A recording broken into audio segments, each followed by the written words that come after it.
Senate Bill 1515 would require Texas public elementary and secondary schools to display the Ten Commandments in each classroom. This legislation will bring back this historic tradition of recognizing America's foundational heritage in both our education and our judicial system. Senate Bill 1515 restores those liberties that were lost and reminds students all across Texas of the importance of fundamental foundation of American law and Texas law, the Ten Commandments. I do have some invited witnesses here today who are experts in their field who can answer the more technical questions, and I am happy to answer any questions and reserve the right to close. All right, thank you. Members, any questions for Representative Noble? All right, we'll reserve.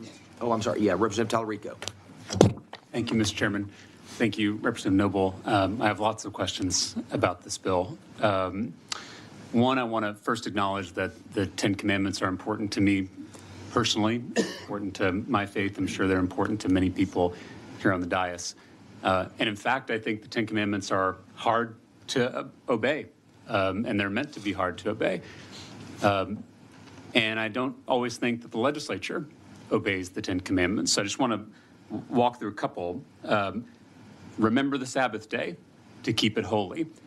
Are you aware the legislature is scheduled to meet this Saturday? I am aware of that. So that would be violating the Ten I contend Commandments. that that is a hard, you're right. Thou shalt not kill. Are you aware the legislature has refused to outlaw the death penalty? Again, we're using the words that are on the monument because it has been upheld by the Supreme Court, but we're talking about murder here and not justice, and certainly not war. The translation that I'm looking at in your bill is thou shalt not kill. Absolutely, and that is that. And the reason we are using that language again is because that is the language that has been upheld by the Supreme Court. Thou shalt not commit adultery. Be true to the one you love. And the second commandment, which I think is the most important, thou shalt not make to thyself any graven image, meant to prevent idolatry. Absolutely. The creation of idols. The idea that some people would try to make an object, maybe 2 tablets, to worship rather than worshiping the God behind those 2 tablets. Are you worried that this bill is idolatrous? I do not. Why not? This bill is reflective of the principles that we need in our classrooms. And as a former school teacher, I know you are too. What do we need more than the reasons why we are doing the things that we're doing? Why do we not celebrate the need to respect others, to respect authority? I contend that this is absolutely needed. And I get where you're going with that particular commandment, but it's there and it is historical and it is foundational. Would you be open to an amendment to the bill saying that if a member of the legislature violates these commandments, that we can no longer mandate public school teachers put it in classrooms? It is my intention to keep this bill clean as it came over from the Senate. I want to talk about religious inclusion. The Supreme Court case that you cited, Kennedy, was about a football coach who prayed on the football field. And the Supreme Court said that the Establishment Clause, the First Amendment in our Constitution, which prohibits the state, a government, like all of us, from establishing a state religion, doesn't apply to that because it's his personal faith, a personal expression of his faith. Your bill doesn't do that, though. It mandates that every single teacher put the Ten Commandments in their classroom. Is there a difference between yes, there prohibiting is a difference. an individual school employee or teacher from practicing or expressing their faith versus the state now mandating that one particular faith be expressed in a classroom? So are you referring to the faith of Judaism? Because that's where this comes from. Is Sure. that what you're referring to? Yes. I contend that the historic and foundational reference of the Ten Commandments in our nation's history is what we're looking at here, and not the bunny path that I think you've taken us on. I am not an attorney, and I do not play one on TV, but I do have an attorney here that can speak to that better than I can. And so I like to defer to let them answer that, if that's okay with you. Would you be, that's fine, and I can ask the attorney these questions too. But as the bill author, I want to drill down. Would you be open to an amendment that would allow schools to post the 5 precepts of Taoism? Again, that is not foundational to our American judicial and educational system. Your bill, That does not fit into that criteria which the Supreme Court has set forth. there are many, many documents that have influenced the American Constitution, including the Code of Hammurabi, the Magna Carta. Would you be open to a teacher posting one of those instead of the 10 Commandments? I am today, that is not my bill. And so the major world religions, in addition to Judaism and Christianity, Buddhism, Hinduism, which are represented at our schools, you're not willing to allow one of those commandments or one of those religious doctrines to be posted in the classroom? Again, we are talking about something that has historically been in our education system, in our earliest textbooks in America, were these 10 Commandments, and actually lots of Bible references were our earliest American textbooks. That's what we're talking about here.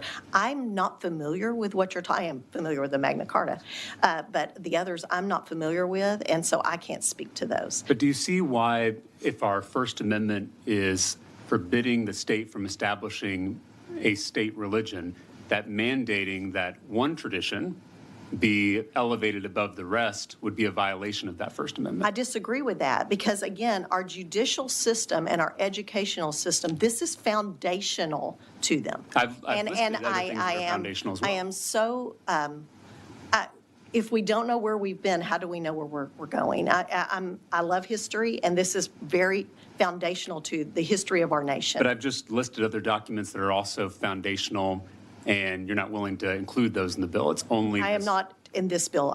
It is my intention to keep this bill clean. So it's only the 10 Commandments? Absolutely. And tell me about, because every time on this committee that we try to teach students values like empathy or kindness, we're told we can't because that's the parents' role. Every time on this committee that we try to teach basic sex education to keep our kids safe, we're told that's the parents' role. But now you're putting religious commandments, literal commandments, in our classrooms, and you're saying that's the state's role. Why is that not the parents' role?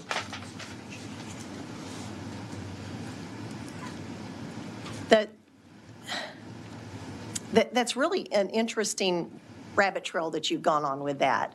Because really what we're talking about here is a historical, foundational document to our nation's education history and our judicial history. Those other things are great and interesting, but they're not foundational to us educationally and judicially. Would you be comfortable with adding language to receive parental consent from all the parents of students in the classroom before putting it up? I would not. I am, again, going to keep it clean as it came over. So you don't want parental consent when it comes to students receiving religious commandments? I don't believe that. I think that these are foundational to being a good citizen and being a good member of a classroom. And I know that our teachers are more and more having to fight for classroom management over the behavior of students, and I don't think that these commandments would in any way, I think these commandments would help with that classroom management need. I want to make a comment, and thank you for answering my questions. I'll probably have more later. But, and I say this to you as a fellow Christian, Representative Noble, I know you're a devout Christian, and so am I. This bill, to me, is not only unconstitutional, it's not only un-American, I think it is also deeply un-Christian. And I say that because I believe this bill is idolatrous, I believe it is exclusionary, and I believe it is arrogant. And those three things, in my reading of the gospel, are diametrically opposed to the teachings of Jesus. You probably know Matthew 6:5, when Jesus says, "Don't be like the hypocrites who love to pray publicly on street corners when you pray, go into your room and shut the door and pray to your Father who is in secret. A religion that has to force people to put up a poster to prove its legitimacy is a dead religion. And it's not one that I want to be a part of. It's not one that I think I am a part of. You know that in Scripture it says faith without works is what? Dead. Is dead. My concern is instead of bringing a bill that will feed the hungry, clothe the naked, heal the sick, we're instead mandating that people put up a poster. And we both follow a teacher, a rabbi, who said, don't let the law get in the way of loving your neighbor. Loving your neighbor is the most important law. It is the summation of all the law and all the prophets. I would submit to you that our neighbor also includes the Hindu student who sits in a classroom, the Buddhist student who sits in a classroom, and an atheist student who sits in a classroom. And my question to you is, does this bill truly love those students?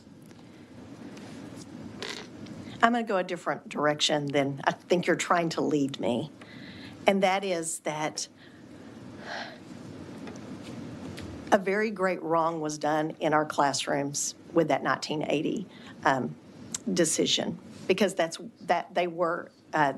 document was in classrooms prior to that. In fact, I think that this bill actually rights a wrong that was done all those years ago based on what has now been considered a failed decision by the Supreme Court. So I contend that we are righting a wrong, not causing one. Last thing I'll say, and I know we have I'm sure there are other questions, other witnesses, is I just worry this is what gives us religious people a bad name.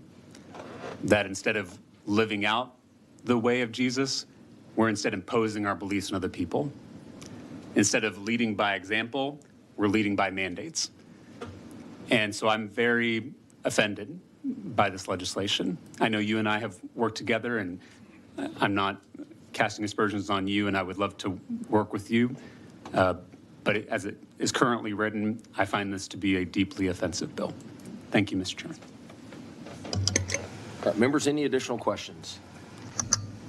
All right, Representative Schaefer. Thank you.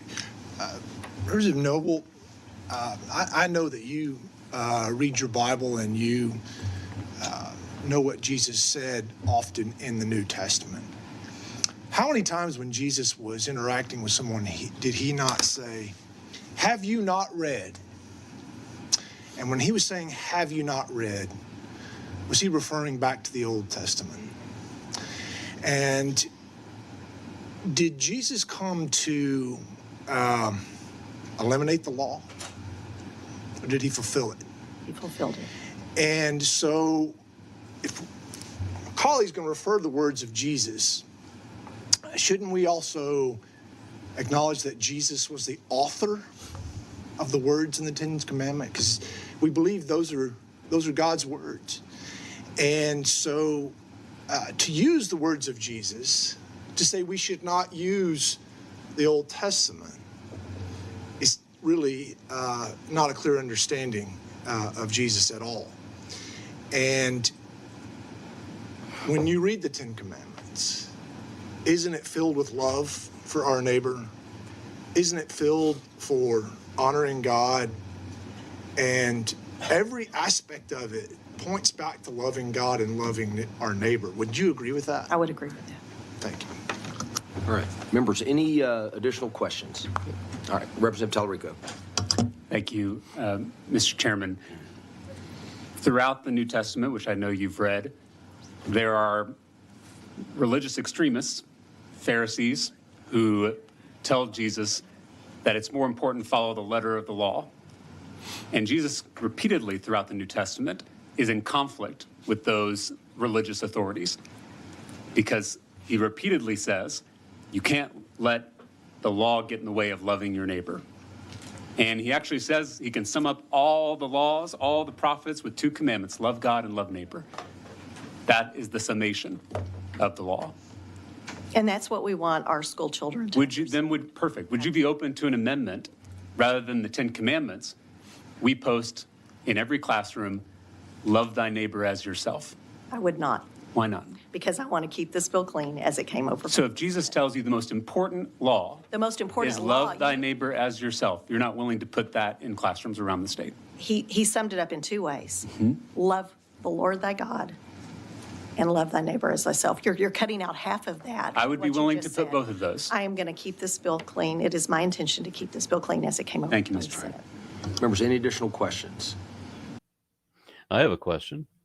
Why is it that when Jesus says that this is the most important message, that Ms. Noble rejects even that and returns to the 10 Commandments, even when she knows we don't follow them? I mean, murder and theft are always crimes, sure. I mean, in every culture since long before the alleged 10 Commandments. Even according to the Bible, before God said, "Thou shalt not kill," Cain knew that it was wrong to commit murder. Moses knew it too. They'd both killed somebody, and they knew that they had to lie or, find some way to cover up their crime somehow. Everybody knew that murder was immoral. That's objectively immoral. And perjury is illegal in this country, but not lying in general. And there's a reason for that. If religious people couldn't lie, then how could they preach their religion? However, adultery is not illegal. There is no law against marital fidelity or maintaining marital fidelity. The Sabbath isn't legally protected either, because people are still allowed to work all weekend if they're up to it. And the law cannot force children to honor their father and their mother. In fact, why do the 10 Commandments listed in Exodus 20 say to honor thy father and thy mother? Well, it has to do with a different set of commandments that are listed in Exodus 34, because it says, honor thy father and thy mother, that thou will live a long life. But what does honoring your father and your mother have to do with living a long life? Well, if you haven't gotten the clue from Exodus 34, from the second set of commandments, you'll certainly get the clue when you get to Deuteronomy 21. And it says that parents can have disobedient children killed, stoned to death, if the child does not honor them or dishonors their parents. So honor thy father and thy mother, that thou will live a long life, that your parents won't literally kill you, that they will allow you to be long in the days that God has given you, and so on. Now, most importantly, while the first of these commandments demand belief in the Jewish God, where belief in any other God or in no God at all would result in a death penalty, the First Amendment of the U.S. Constitution contradicts all of that by allowing freedom of religion, wherein the free exercise of whatever other religions shall not be prohibited. Ms. Noble has to ignore an awful lot in order to pretend as if the American judicial system even has anything in common with the 10 Commandments, when they are obviously almost opposite. One libertarian, one authoritarian, being very, very different. One of them being weave the people, and the other one is just, I command thee, because I'm vain and strangely insecure for an all-powerful being. I think it's funny that the commandments begin with Jehovah, God the Father, saying, "Thou shalt have no other gods before me." But then Christians worship Jesus as a God who said that no one comes to the Father but through me. So Christianity is in violation of that very first commandment. Don't believe me? Ask a rabbi. Remember also that there are different sets of commandments, and that the only time the Bible refers to the 10 Commandments, it's talking about an entirely different set in Exodus 34, where you're supposed to keep the Feast of Weeks and keep the Feast of the Leavened Bread and sacrifice your firstborn sons on the altar, but you cannot boil a baby goat in its own mother's milk, because that would be bad. That's what you get when you have a timeless, unchanging God who says that he'll write down the commandments again exactly like they were on the first set that Moses broke, but what you get is another set that is almost completely different. With so many of these contradictions, it's almost as if the Bible was written by different groups of men at different times, rather than a single timeless God who is so old that he seems to be suffering signs of dementia. Now, the reason that Ms. Noble denies even Jesus' most important message is that she needs to get that other set of inapplicable and irreverent or excuse me, irrelevant. I'm irreverent. These are irrelevant. Yes, they're irrelevant. No, the reason Ms. Noble denies even Jesus' most important message is that she needs to get that other set of 10 inapplicable and irreverent commandments from Exodus 20 and put those in every classroom specifically and exclusively to create the illusion in the students' minds that America was founded as a Christian nation, that it is the Christian nation that the Christian nationalists have always been trying to make it out to be, regardless what the facts of history demonstrably are. It's all part of their fiendish plan to pervert America into theocracy.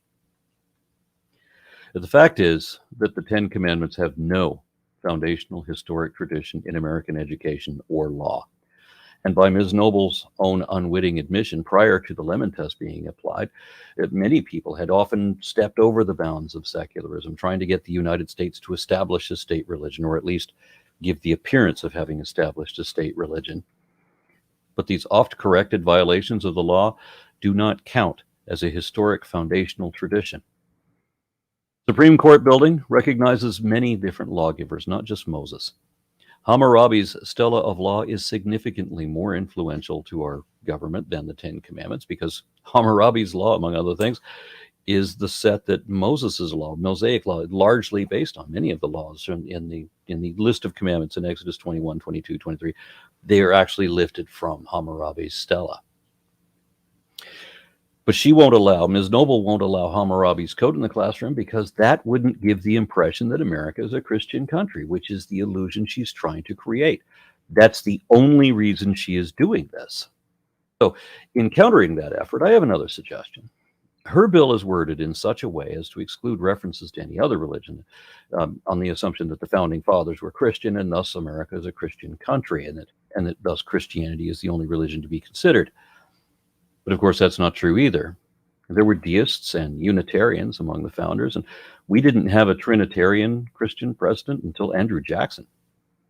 However, many of the founding fathers were Freemasons, including George Washington, Benjamin Franklin, Paul Revere, John Hancock, and the Freemasons were reputed to have emerged as a secret society within the Knights Templar. And whether that's completely true or not, the Freemasons have at least adopted an implication of ancestral relationship among the Templar. In 1919, American Freemasons named their youth auxiliary the Desmoulins, after Jacques Desmoulins, the last of the Templar Grand Masters, who was burned at the stake in 1314.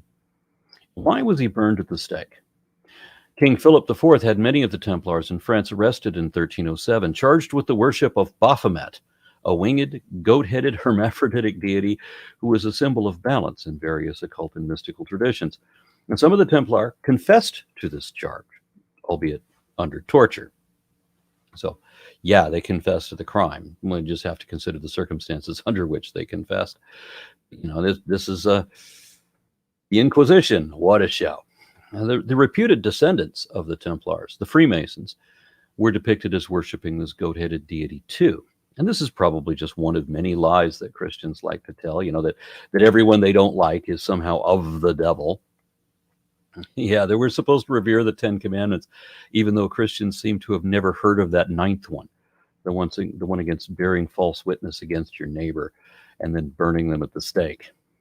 Which is another good reason that we're lucky that we have a secular government, because the Templars were tortured and killed by an explicitly Christian government.